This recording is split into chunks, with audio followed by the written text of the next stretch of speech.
So I asked the old AI Chat GPT. I said, based on everything that you know about Smash Buddies, what percentage would you give them of survival past 5 years? Because I was interested. It said 55 to 65%. 3, 2, 1, let's go.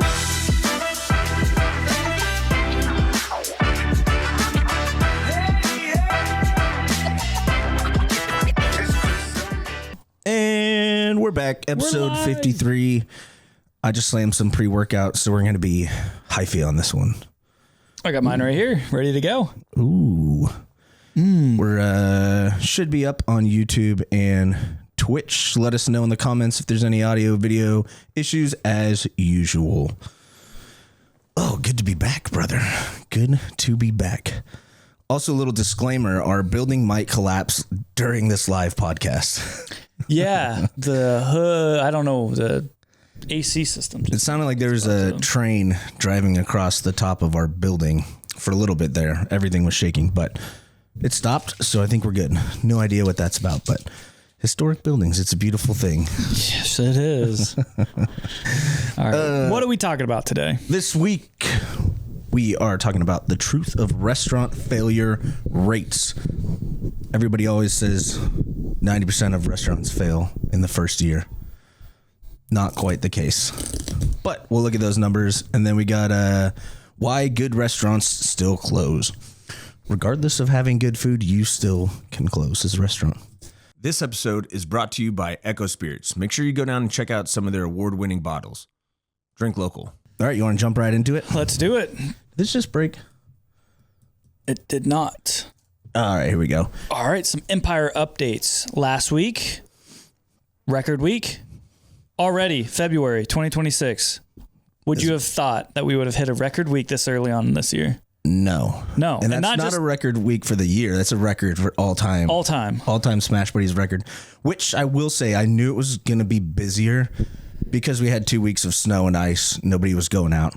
So I knew it was going to be busier, but I didn't expect a record. No, that was crazy. And it really didn't start until Friday. We had like a 35% jump, carried that into Saturday and Sunday, and that kind of just made our week really freaking good. Yeah. I think we beat our next best week by like $1,500. Yeah. Damn.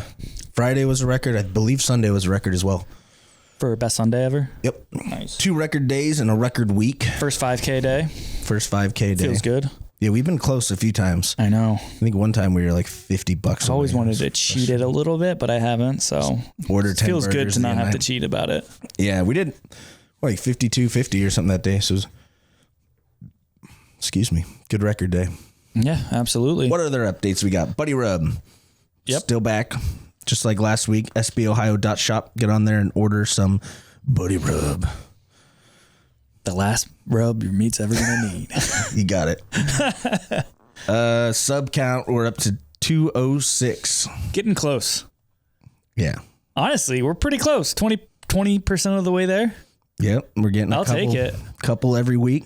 So Yeah. shout out to the new subs. Welcome to our awesome channel, the channel of awesomeness.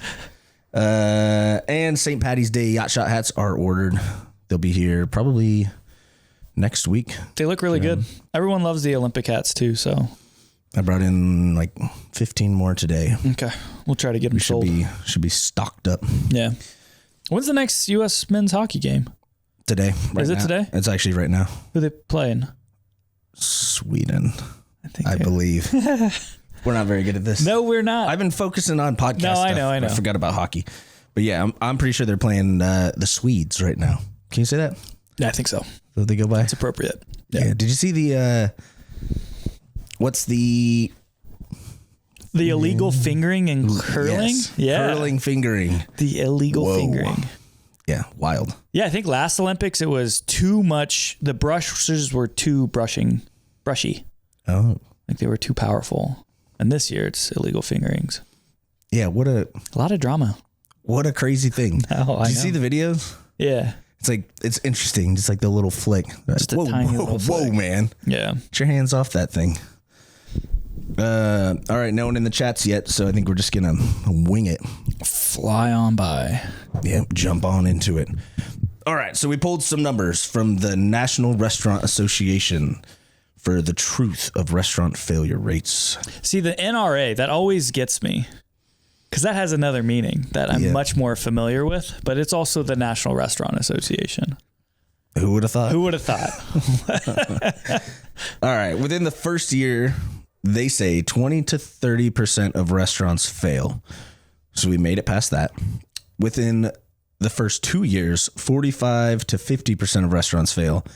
And within the first 5 years, 60 to 70% of restaurants fail. How do you feel about those numbers?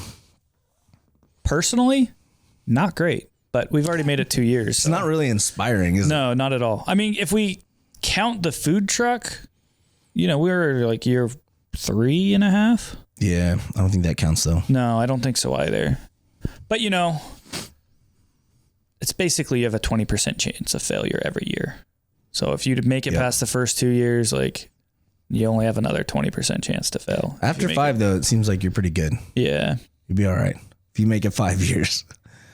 Which makes sense. I also wonder, I don't know if you looked it up, but as far as like restaurants, is this like new concepts or is this like McDonald's? Is this like Wendy's and like chains and franchises? Because I feel like the likelihood of a McDonald's failing does not factor in for that. Like they probably have like a 99% success rate after 5 years, I would think. Yeah. But I would imagine that's probably like new single owner builds. I think it's more new concepts, not franchised.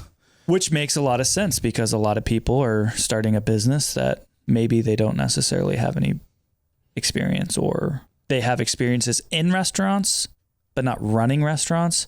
And the business side of things is a way different beast than just, and I'm not, downplaying it at all. Cooking food can be hard, but it's a completely different skill set from just cooking food. Yeah. And you're dealing with a line of work where the margins are so small. Mm-hmm. Like the margin of error is so small. Like if you fuck anything up, you pay for it. Yeah. And it could essentially cost your business, where like we had the roofing guy on, for those roof jobs, your margins are way better. So you can afford to give away a roof, or if something happens, you just eat it. But you had 4 roofs that week.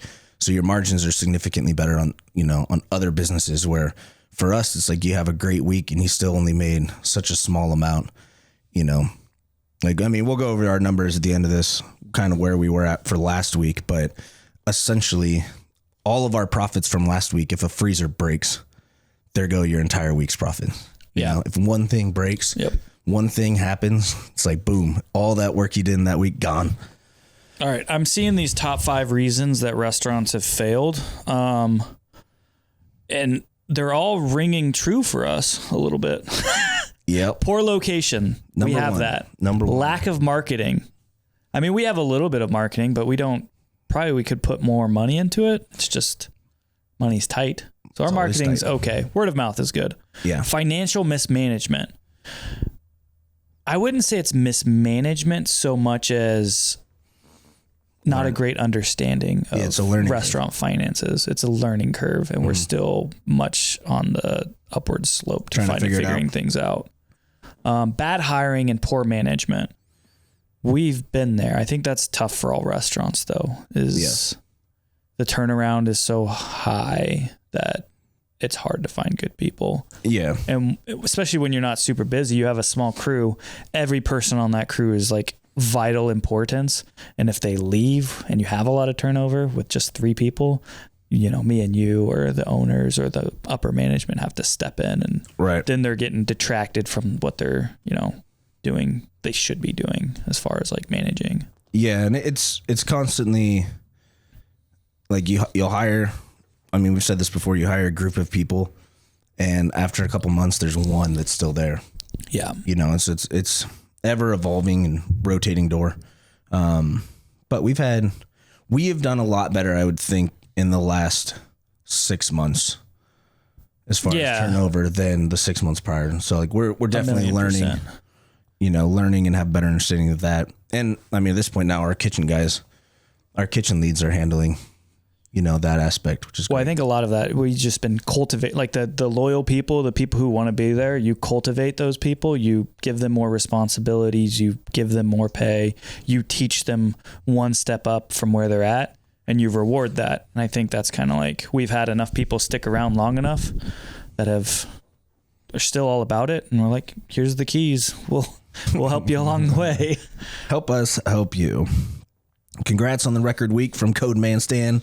Thank you, Cody, for always logging on, Yeah. watching with us. I think the last one, though, I don't think no clear brand or concept. I feel like we both have a clear brand and a clear concept for the restaurant. For the restaurant. The bar. A little asterisk on there for the restaurant. Bar, we're getting there. We're getting there. It's starting to morph into something. I still don't know exactly what that is, but Our brand and concept of the bar is there happens to be a bar at our burger restaurant. yeah. If you want to drink, it's a convenience. And it's cool in there. Yeah. All right, moving on. Yeah. So I asked the old AI, Chat GPT, I said, based on everything that you know about Smash Buddies, what percentage would you give them of survival past 5 years? Because I was interested. It said 55 to 65% survival, which is pretty good. Yeah. think It's 10% better than what was it expected of us. Yeah, 30 to 40% chance is the standard. And we're at 55 to 65 based off what the internet knows about us. So I said, well, what are give me 5 reasons why you think we could fail. It said our simple menu. And one of the reasons for that was big groups. Not everybody has an option, Yeah. like a salad or a vegan option. So Yeah. it's going to detour big groups, which we haven't had an issue with. On Sunday, we had 2 groups of 10 came in at the same time. Really? We had 2 parties of 10 Oh. walked in the door at the same time. We had 2 10 tops ordering drinks and food, and it got a little crazy there for a minute, but the guys crushed it.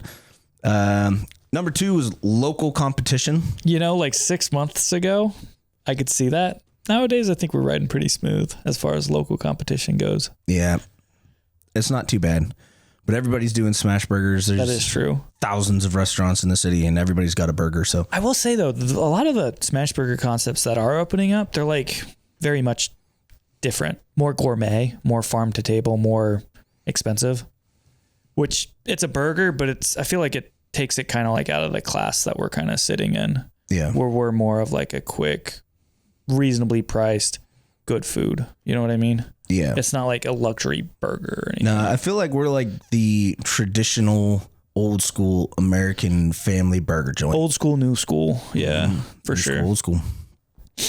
And then at number 3, it said our location.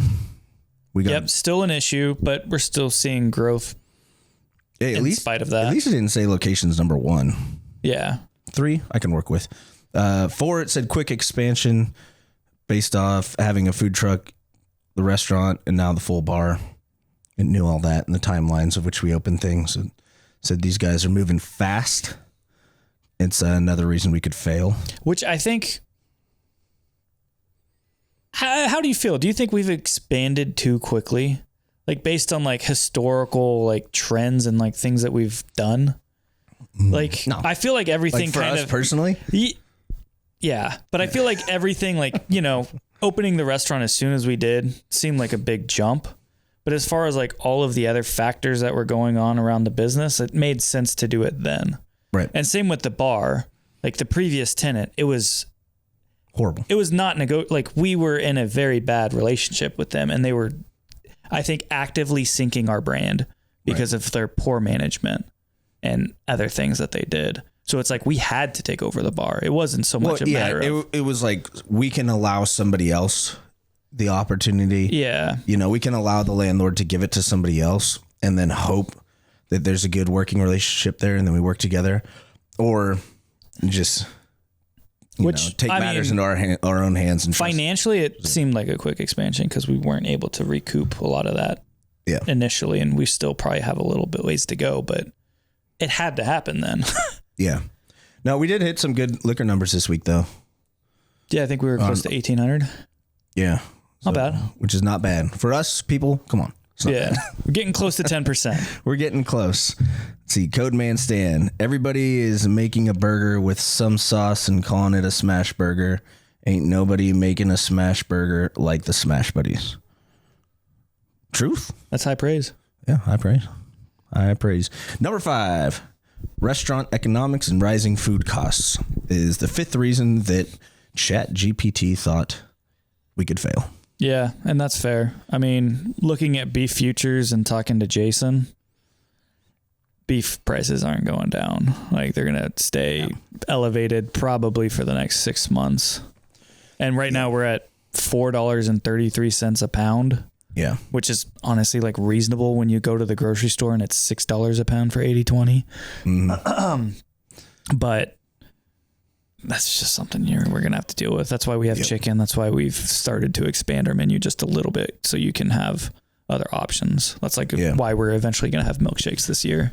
Yeah. Because you have to diversify. As much as you have to diversify your stock portfolio, you have to diversify your menu portfolio. Right. And I mean, we've said if meat prices go up and up and up, we will raise our prices as little as we can to survive. But it's like we can't just lose money and close down. Yeah. So if we have to raise prices, we raise prices. If meat prices go down, we can lower prices. You know. Yeah. Let's chat about our cafe we're opening in Beaver Creek. Beaverton. Wait, Beaver Creek. Beaverton Creek. Yeah, it's out of Dayton. No, I ended up talking to those guys.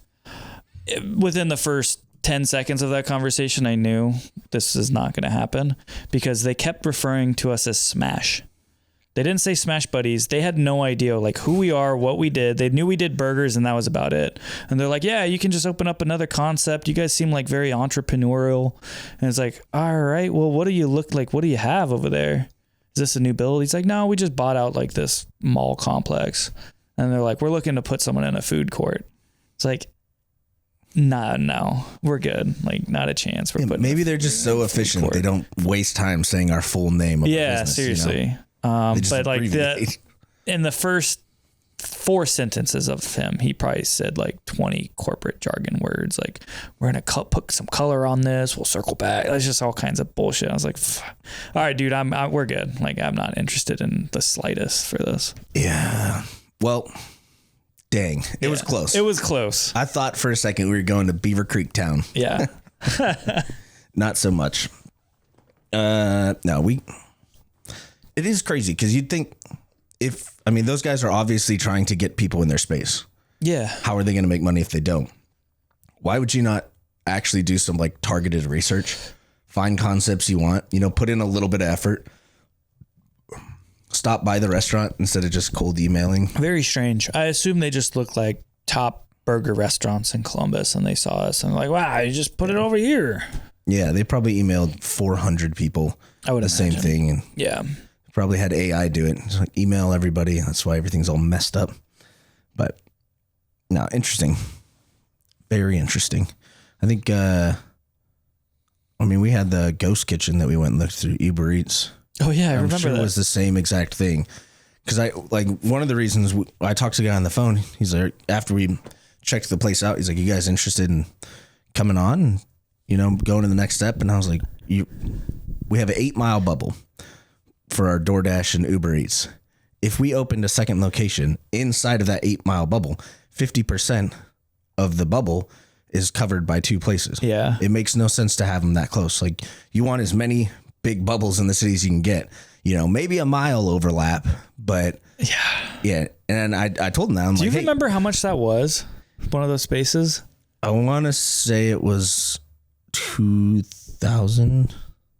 Okay. And you get one hood. 2 or 2,500 for 200 square feet. 8 foot by 10 foot or 12 foot. And that doesn't count any of your extra storage, freezer space, cooler space, any of that.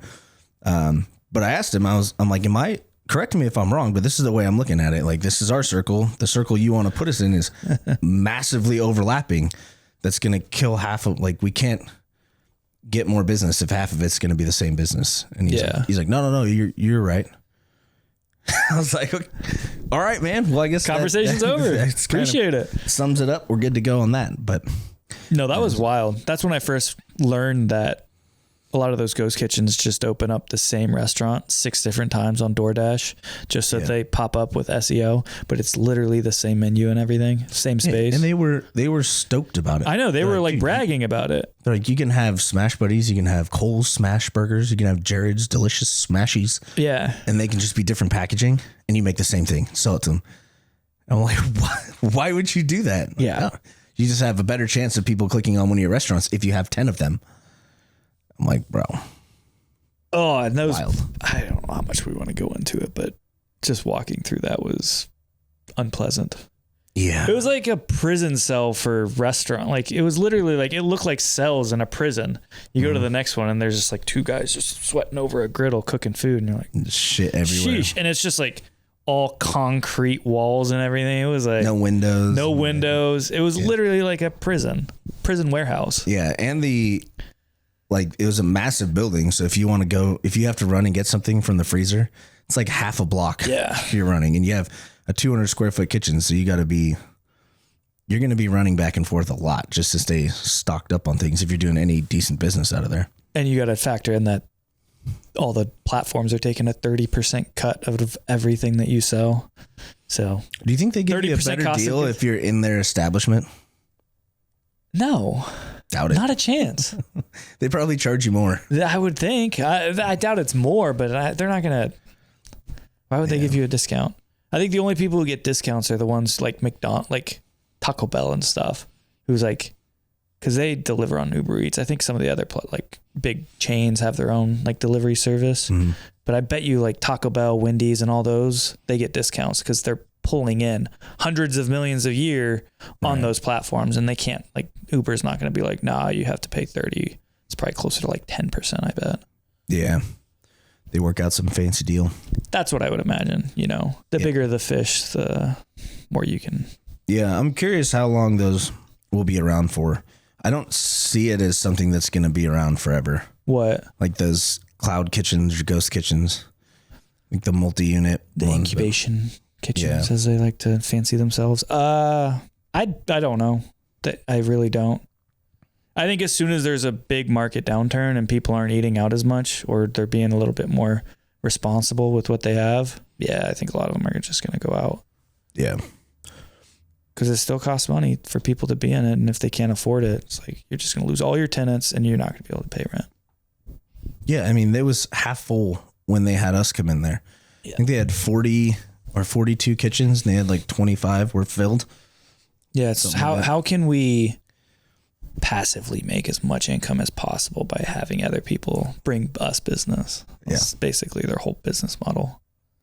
It's working. But I guess that's what being a landlord really is in the end of the day anyways. Yep. I own the building. All right. You want to jump into the next one? Let's do it. Topic number 2. Why good restaurants still close. This is kind of a longer topic. I put a bunch of points in here, but here are the top 6 reasons good restaurants close. Good being food's not the issue. They make good food. People like their food. They have good reviews, but they still close. So number 1 is profit versus cash flow. And that's basically one of the points I put on in here is a $20,000 week doesn't mean $20,000 in profit because most of it's already spent. So even though like for us, we had a big week last week, the restaurant was packed. You know, we did 22,000. Yep. And we'll get into this more later, but our end profit on that was like $3,500, you know, so the business is packed. You're doing a lot of sales, but majority of that's not going in your pocket. And some of the factors for that is your build out loans or any of your business loans, really. Vendor payment cycles, like the random checks that people are cashing a month later and they cash like all 6 of them at a time. Oh yeah. Just wipe out your weekly profits. Then things like seasonal dips, like our snowpocalypse we had and stuff like that. But trying to, without having a huge savings or a starting point that you can dip in on the slow weeks, it's like as soon as you start getting ahead, somebody cashes 15 checks and then you have a bad week and things kind of layer up and you quickly can run out of money. And that's the worst part about businesses failing within the first 5 years, restaurants, because it takes 3 to 5 years for you to even like meet even a fraction of your potential. Yeah. So like you're constantly taking out debt year 1, you're taking out debt year 2, keeping it float. Now you're finally, that inflection point, and you are where you're supposed to be, and you would be profitable. But guess what? Now you have like $5,000 in loans, short term, like 2 to 5 year loans that you had to take off just to like make payroll. Yeah, $5,000 in payments. A month. Yeah. And so like, you're profitable, but your cash flow is not meeting that because you have all this debt that you have to pay off. And so that's why a lot of them will close. It's because they just you run out of cash. You just you have to dig a hole to get out of the hole. Yeah. And then eventually, and luckily, you can get a loan, hopefully, and then that'll kind of like save it. You consolidate everything, make that, overhead cost just a little bit lower, and then you're actually profitable cash flow wise. But stuff. That's something we've talked about before. Mikey Late Night told us is always be looking for better money. Yeah. And it's nobody wants to give you money when you need it. Yeah. And so when you don't need it, try to get better loans, with better terms to try to keep bringing your monthly payments down to where you can eventually climb out of that hole, without bringing in an investor or something like that. But anywho, there's number 2, rent and lease traps. So this is something I saw a lot in Washington, actually, when I was in law enforcement. But number 1 was short lease followed by a steep increase. So there was a few places where there was like a strip mall, all these businesses would open. And after a few years, the landlord jacks up everybody's rent, 15, 20%. And it's like pay it or leave. Yeah. And then all those businesses are like, I can't afford that. And they're forced to shut down, and that happens often, or places, buildings sell and they're going to build apartment complexes or whatever.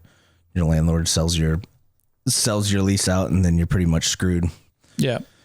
Which I think we're good there because we're in a historic building. So they aren't going to bulldoze ours. But one of the other ones is percentage of sales clause, which is common in like food courts or things like, I don't know if the North Market and Bud Dairy all do that, but I don't know. I've never looked into it.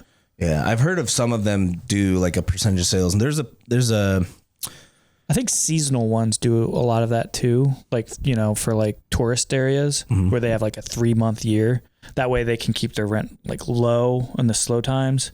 And then goes up when it's busy, then that's when like the landlord actually makes their money because they're taking a percentage. Yeah. There's a commercial spot down near us, over by where we park, that I heard right at the end of Liberty down there. Yeah. What place?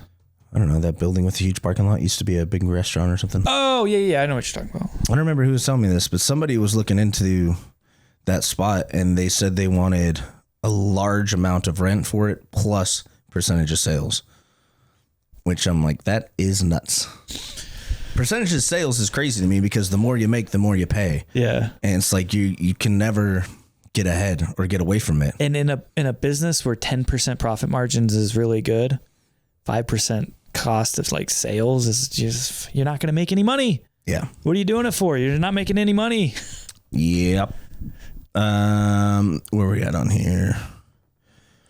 Oh, build out costs that aren't recoverable. We were kind of talking about that. I think it was last week, where these places are doing, $700 million build out costs on these places, which if you're in McDonald's and you're building a new location, it's going to be super expensive. But, a lot of smaller places spend, in my opinion, way too much money getting the place open. Which if you own the building, sure, that makes sense.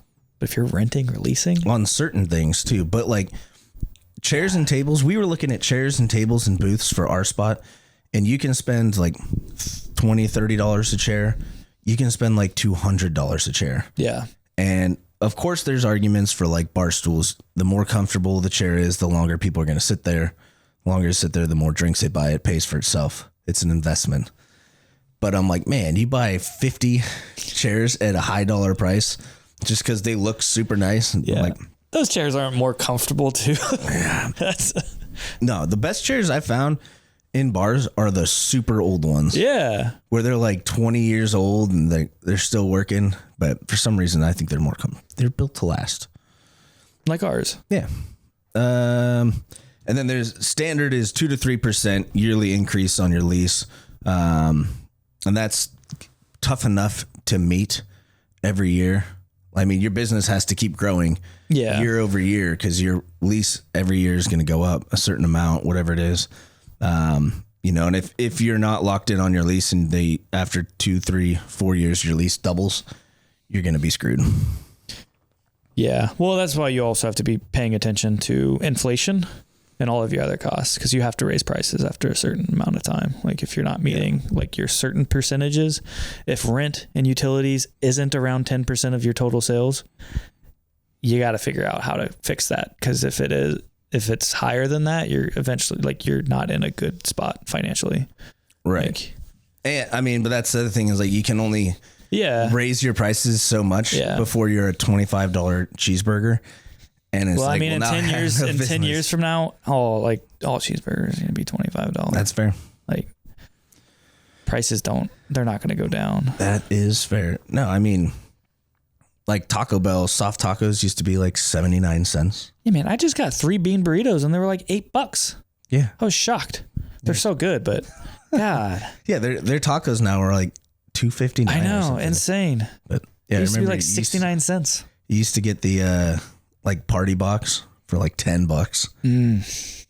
Now it's like $22. Still good though. Yeah. Still good. Number 3 on why good restaurants still close is overexpansion. Overconfident in the first location doing well, so kind of growing too quickly. Second location is just doubling your overhead potentially or more, and doubling your problems. That's one thing that Mikey told us as well. Every other location adds 4 more walls of problems. Yeah. So he's like, your profit's not going to double. Excuse me. So your profit's not going to double. Your rent's going to double. Your utilities are going to double. Your staffing problem's going to double. Yeah. All of your problems go up and your costs go up. So, well, that was the other thing he said. It's like, when do you know it's like the right time to open a second location? You'll know because you'll be bored. Like that's it. If you're bored and you don't have anything to do because your restaurant's running by itself, you can take a 2-week vacation and everything goes smooth. They know not to they don't have to come to you. Yeah. Then you're probably ready for a second location. Until then, just keep doing what you're doing. Just keep on trucking. Which I don't think we're not there yet. Now, which brings in the next points of overexpansion is quality and control slips and losing span of control without good leadership in place. That's one of the things we've been talking about for a while before we would open another location is we want to basically build a franchise packet for ourselves. Yeah. So a playbook on the next spot. And if we did it now, we would not be ready because we're still learning and still figuring out things for our restaurant and our staffing. And yeah, if we opened another location tomorrow, it would be a disaster. Yeah. Oh yeah. And right now, unless we had a lot of money. Yeah. Even still, like right now, I feel like we're a good, reliable place that people know. Yeah. We're consistent. They know exactly what they're going to get and what they're paying for, and they get it every time. If you open a second location, like if we opened one right now and we weren't ready for it and we didn't have the right staff over there, you quickly lose that reputation. And people have no grace for you. It's like, well, with the two of us, one shot. With the 2 of us, we could do it, but then we'd go really quickly into number 4 here, which is labor costs and burnout. Like we could probably open up another location, but we would burn ourselves out pretty quickly. Yeah. In our first 6 months, our employee turnover was, I think we went through 6 or 7 people pretty quickly. It's just the nature of the job, I think. Yeah. Training costs for someone to leave in a week. Yep. Wage increase, and then management and owner burnout from filling all the gaps for 60+ hours a week. Yeah. When people call out, who are you going to call? Yeah. It's us or, one of our leads stepping in. Which there's the kitchen, but decision fatigue. Every text you get of someone like brings something to your attention, there's a little fatigue cost with all that. Yeah. And when you get that 10 times a day, 15 times a day, you're off work and you get that twice, like it completely ruins your like state of mind. Yeah. And so if like that's adding, like that's just compounding day after day, you're getting 5 to 10 texts of like this and that and this and that. Eventually, yeah, that's where burnout comes, because you literally don't get to turn your brain off about the business. Yep. Number 5, concept fatigue. We'll see if we nail this one or not.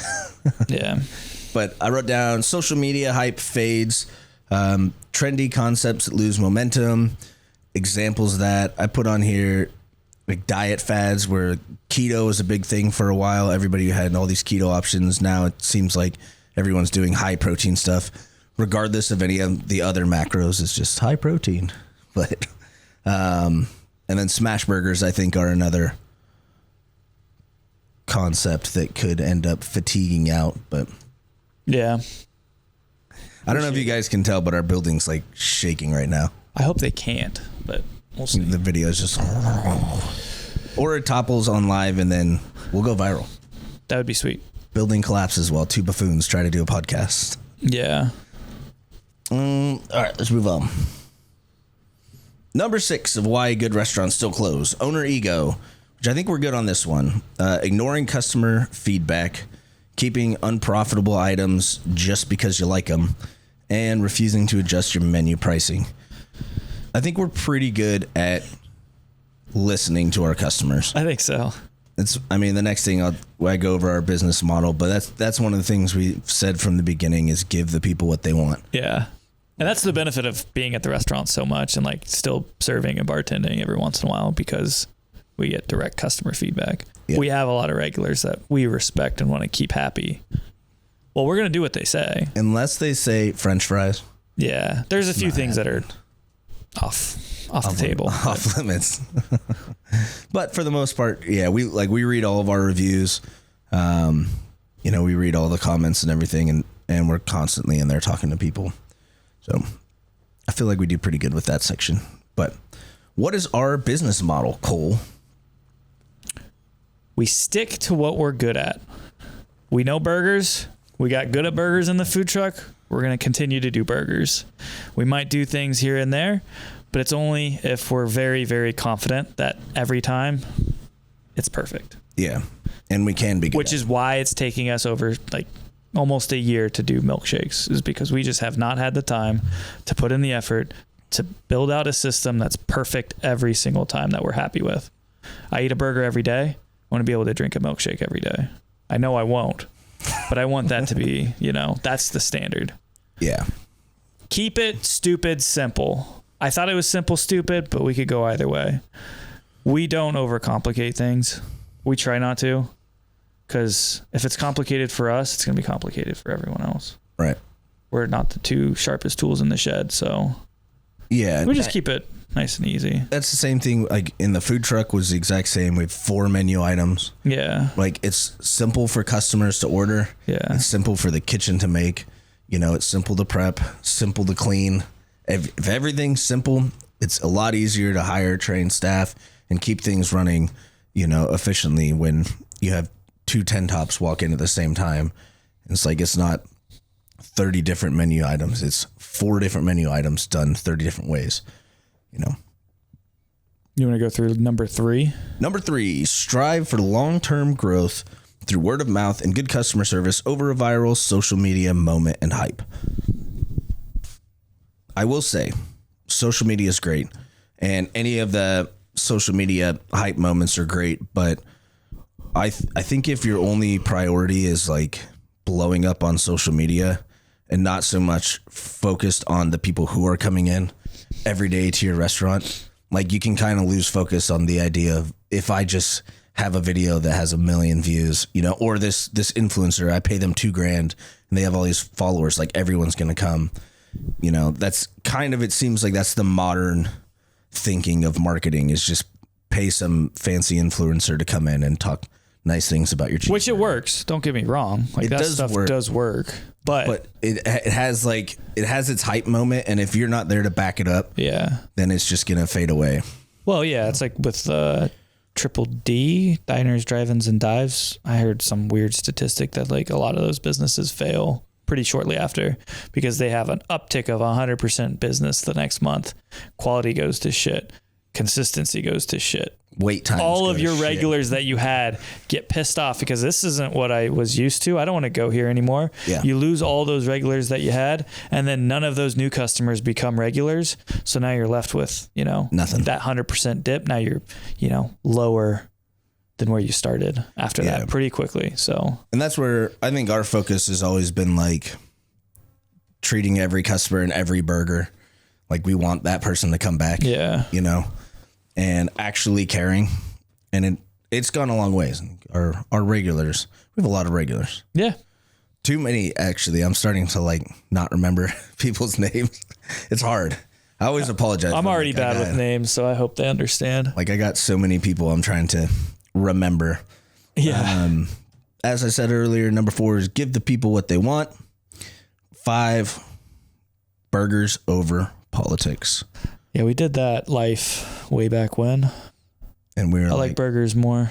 yeah, just focus on burgers. That's all we need to talk about. And then being reliable and consistent, which we've had a lot of people say every time I come here, it's the exact same. People who have been coming for a while, which is good. And we've said it before, and that's literally the most important thing in a restaurant is getting reliable and consistent. Yep. You want good food, but reliability and consistency are bar none. Yeah, and it's crazy. If you go somewhere 10 times and it's perfect all 10 times, then the 11th time it's shitty. Every time after that, you're like, ugh. Yeah. Am I going to get the good one? Yeah. I'm spending $8 here. Am I going to get the good one or am I going to get the shitty one? Yeah. And if you get it twice in a row, It's over. it's over. Game over. Oh. Man, we're cruising along here. Huh? We're cruising along here. Yeah. Almost 50 minutes. 50? Yeah. Holy crap. That flew by. No, that was a long topic. Yeah. Long-winded one, but interesting. It's nice when we have topics. I think it goes by a lot quicker than when we're just trying to grasp something out of the Read air. spam Yeah. off Twitch. Hey, you asked. No, it's Codeman Stan tried to throw something up in the chats last week. I won't repeat it, but YouTube blocked it Did it? because it thought it was spam. Oh. So he couldn't believe that we didn't read his comment, Oh, I don't remember. but YouTube was like, nah, we're not putting that on there. Anyways, you want to go to our call out of the week? Yes, this is everyone's favorite segment, the call out of the week. Yes. And this week, coming to Columbus very soon, we have the Arnold Classic, The Governor the Governor. himself. So the call out is to none other than Arnold Schwarzenegger. Where are you at? Why aren't you eating a burger? I know you like burgers.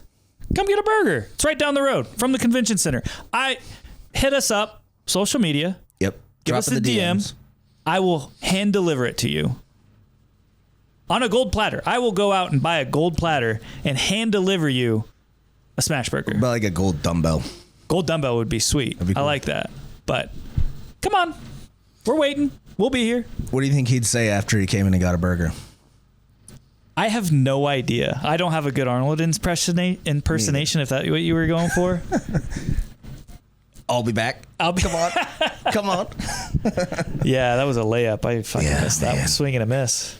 All right, Mr. Arnold. We'll see you March 5th through the 8th. So you got a few days to swing through. Last year, the Arnold was a big week for us. Yeah, huge week. And I think we forgot the Arnold was happening until it started. And we're like, who are all these massive humans coming in and ordering burgers? I'm like, oh, yeah, it's the Arnold this week. But I think it's 50,000 people go to that. It's like the biggest thing in Columbus. Damn. Oh yeah, Sam Sulik. If you want to come by, we got a burger for you. I know he's competing, so After the competition. Yeah, I don't know if a burger would be in his repertoire after a post show, but who knows? Loaded Tots, maybe. Maybe a load of tots. Mike Israetel, if you're in town, let us know. Swing through. We might have to swing over there and chase some people down Yeah. in case they And our happen to miss this podcast episode. no chance. No, so far we've had zero luck with our call outs though. Well, we haven't been doing them very long. It's only been like It's coming. 3 weeks. It's going to be a major announcement when it works. Yeah. No, Arnold's probably going to show up just for a burger and be like, he came. He'd be like, what are you talking about? We called you up. I had no idea. Just wanted a burger, man. Yeah. It is what it is. All right. Where we are at on our journey. Are we closer to trailers or yachts? We're trending towards yachts, baby. Last week was a really good week. I feel like we've had a lot more smiles this week than the last few episodes. Oh, yeah. I think we've got big plans for this year. I think our projections for this year are looking mighty tasty. And I think we're on the upswing. Slowly growing. Yeah. I mean, you want to do a drum roll for our numbers? I think our building's doing the drum roll for us. That's true. I'm really curious if they can hear this or not. It doesn't look like it's picking up on the mics. Don't do that. No, we did have a comment on our numbers from last week. I know, I saw that. Someone said ... that's ... bad. Yeah. We're like, yeah, no shit, Sherlock. But that was for the $633 in profits. Mm-hmm. There was another one where we did like a $1,000 story in the food truck, and they're like, who cares about $1,000? What is your guys' like? We care. That's what I don't understand, man. Every dollar matters. Every dollar matters. When you're trying to I feel like survive. social media has desensitized people to just like Boring. what it means to like actually like Growth, do the man. boring shit and grow slowly till finally you get somewhere. It's like the end product isn't like, that's not always what it was like. They started like with making 10, 15 bucks a day and they built their way up there, but whatever. Yeah. Fuck and you. that's what a lot of the internet is. It's like fake hype for clicks. Yeah. You know, like we could come on here and be like, hey guys, we did 22,000 in sales this week. Look at us. We killed it. And it's like, no, these are the real numbers. Yeah. It's real, authentic. It's boring. Yeah. We talk about that a lot too. Like doing a weekly podcast is not easy. No. Just having, cause I mean, every week is essentially the same grind. Yep. And it's like just baby steps every week doing the same thing. So it's like trying to figure out shit to talk about. I mean, we've been doing this for over a year now, about a year. And what are we getting on our videos? Like still less than 100. 20 to 50 is a good video for us. It's like, we're still doing it. Yeah. But this is when it matters to do it. Doesn't matter when you have 100,000 views. It matters like starting out the first 5 years where you get zero traction, but you're like, fuck everyone. I know this is going to work. You guys I hope it is. Or I'm I betting hope. on And it. if it doesn't, who cares? You learn experience, you move on from it. But Yeah. And I'd rather just bet on myself and try to make something happen. That's kind of what we've done this whole time, you know, and we went from the food truck of zero experience yeah, and literally trying like $1,000 event was great. it was fantastic. You know, if we did an event and made $1,000 in sales, like that was awesome. 'Cause we do roll up to Home Depot or wherever else and it's like $300. I guess sure we made money. Yeah. Very, very small amount. And you look at the cost of, you know, running propane that whole time and gas driving over there, prep, food waste, all that stuff. It's like, you know, $1,000 events is how this started. Yeah. So now we're doing $1,000 lunches. I know. It's great. On average, I think. Yeah. Or more. Yeah. All right. The building stopped shaking. Drum roll. The numbers of the week. So last week we did $22,333 in sales. New record week. First day over $5,000 on Friday there. Mm-hmm. Going into some of our costs, our labor was $6,995. So almost 7,000, which puts our labor just below 30%, which our labor has never touched that. Not even gotten close to 30%. So for that to be like where we're at right now is fantastic. Now the caveat to that is we no longer have a bar manager and we worked the front and the bar a decent amount last week. That didn't count as labor because we don't collect a paycheck. Right. So that probably would have been closer to like 32 to 33%. Plus, we're probably going to need more people if we do those numbers consistently. So, like, you know, realistically 35%. But that's still fantastic. That's as good as I want our labor to be, is about 35 to 40%. The week before, we did 17,328, if I remember right. Yeah. And our labor was pretty close to the same. It was 6,800 and like $30. Yeah. Yeah. So, I mean, this week we did 5,000 more and our labor went up $100. Yep. That's great. Yeah. Which that'll go up, whatever. Our cost of goods was $6,700. Cost of goods is kind of hard to track week by week because of the fact of checks are getting cashed. There's a whole lot of factors, but that's roughly what we spent last week. Still, that was like 28% total sales. Rent and utilities, $2,700.43. If you remember me saying this earlier, you want your rent and utilities to be closer to 10%.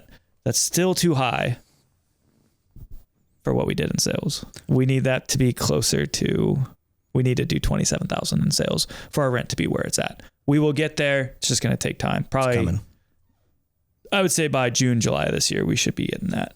Yeah. And then other expenses, just like your softwares, marketing, advertising, all of that stuff, insurance was $2,000.10 for a grand total net profit of $3,884 last week, which is really good. That's over 10% profits. Now that's rough estimation, but shoot, that's a damn good week for us. Yep. And huge jump from the week prior. Yeah. If we can keep that up, great. I think we'll be in a good spot. But that was last week. I also did a little bit of math for our projections. So year to date, so January to the now 2 weeks into February, this year compared to last year, 2025, we are up about 80% in sales. So almost doubling what we did last year, which is fantastic. Yep. I think we'll continue that momentum through the year. I'm expecting about a 60% increase in sales throughout the year. So that should put our total net sales about like 1.2 million this year, which is good. That's what I hope we can stay at. But if you look at the last 24 weeks from now and then compare those last 24 weeks from last year, we're up 125%. That's great. We're still trending in the right direction. I think once our liquor sales continue to climb, and that's going to lower our cost of goods and it's going to lower our labor. So those numbers will stay where they need to be. We just need to do more sales to make sure our rent and utilities aren't kind of swallowing us up. Yeah. And then we still have to consolidate some of our loans that we have that are on the shorter term, but yeah.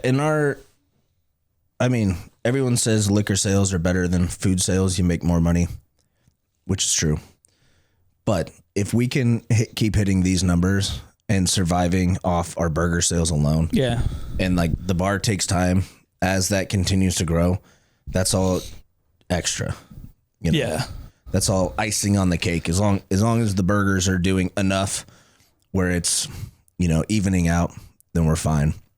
And then it's just the slow growth of the bar to keep getting there. But which that's something that's easily able to pull that lever when we need to.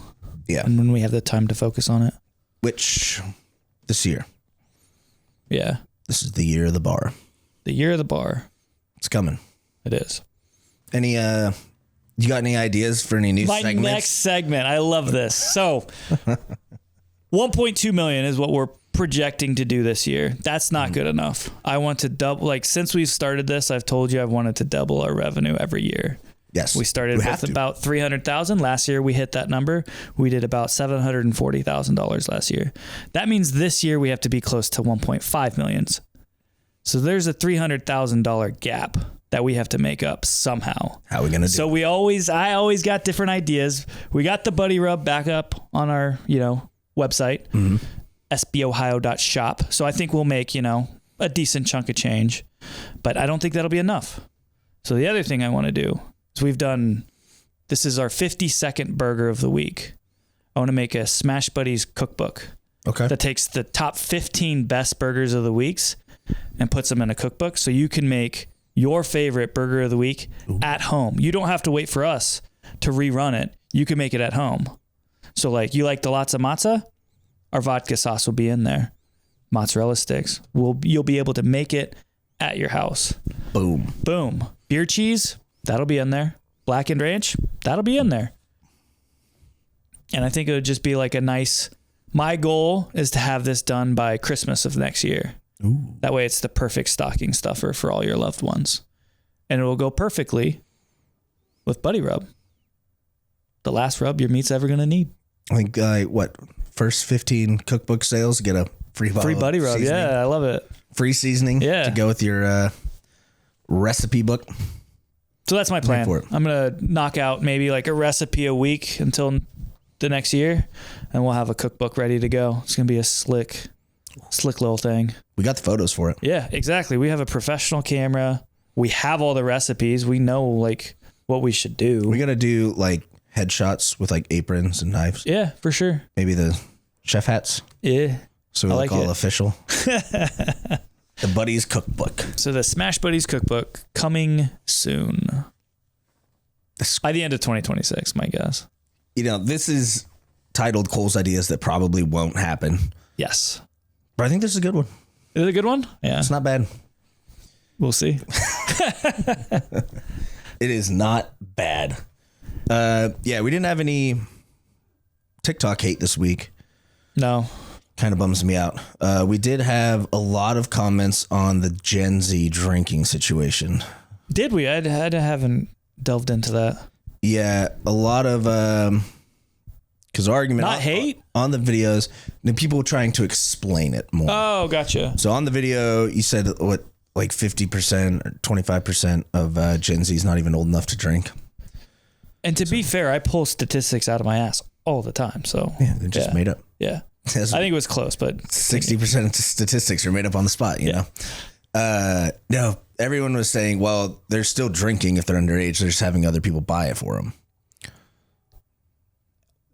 that's a So it still interesting counts. argument. Yeah, but I mean, like, sure, that might account for a small percentage of things, but also, like, it's illegal. There's going to be a much smaller percentage of people who do that than when that's legal. Yeah. Like, it's still a deterrent. No, So- that was the main argument was you think because they're underage, they're not drinking. Of course, they're still drinking. They're just getting other people to buy it. No, but the fraction, like the percentage of them that are drinking because it's against the law is a lot smaller. Yeah. But whatever. I'm not going to argue with TikTok. They know better than me. I've learned that time and time again. Yep. I think that's about all we got. All right. We're out. Thank you, guys. Smash you later. That was good. Thank You want you. to start doing that from now on? No, I don't.